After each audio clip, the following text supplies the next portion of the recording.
हमें जहन्नुम में भेज दे, बस हमें इस इंतजार और इस सजा से बचा। जब सब लोगों को दोबारा जिंदा किया जाएगा, काश मुझे ये आमाल नामा न मिला होता। काश मैंने इस दुनिया में कुछ अच्छे आमाल किए होते। रोज़े क़यामत।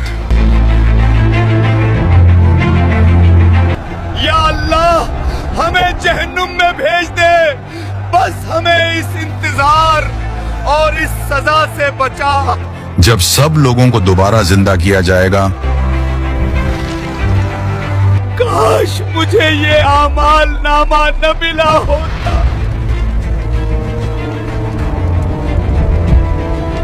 वह हैरत से एक दूसरे को देखेंगे।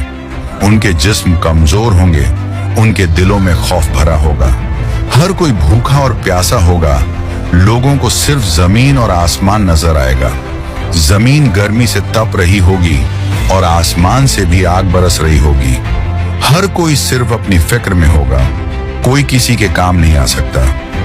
ये इतना मुश्किल वक्त होगा कि माँ अपने बच्चे से भागेगी, दोस्त दोस्त से भागेगा, शौहर बीवी से भागेगा। हर कोई अपनी ही परेशानियों में मुब्तला होगा और अपनी घबराहट में हर कोई यही सोचेगा, मेरा क्या बनेगा, मेरा क्या होगा। लोग अपने ही पसीने में शराबोर होंगे, कुछ अपने पैरों तक, कुछ घुटनों तक, कुछ गर्दन तक और कुछ पूरी तरह पसीने में डूबे होंगे। उस दिन इंसानियत पर फरिश्ते मुकर्रर किए होंगे जो सख्ती से अल्लाह के हुक्म की पैरवी करेंगे। महशर के मैदान में हर कोई अपने हिसाब का इंतजार करेगा। नेक लोगों के लिए ये इंतजार बहुत मुख्तसर होगा, लेकिन गुनहगारों के लिए ये इंतजार बहुत लंबा और खतरनाक होगा। लोग 500 साल इंतजार करने के बाद कहेंगे, या अल्लाह हमें जहन्नुम में भेज दे, बस हमें इस इंतजार और इस सजा से बचा ले।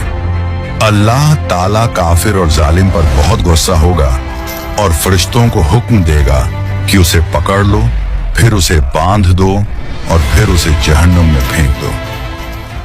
ये रहा मेरा आमाल नामा, मैं कामयाब हो गया।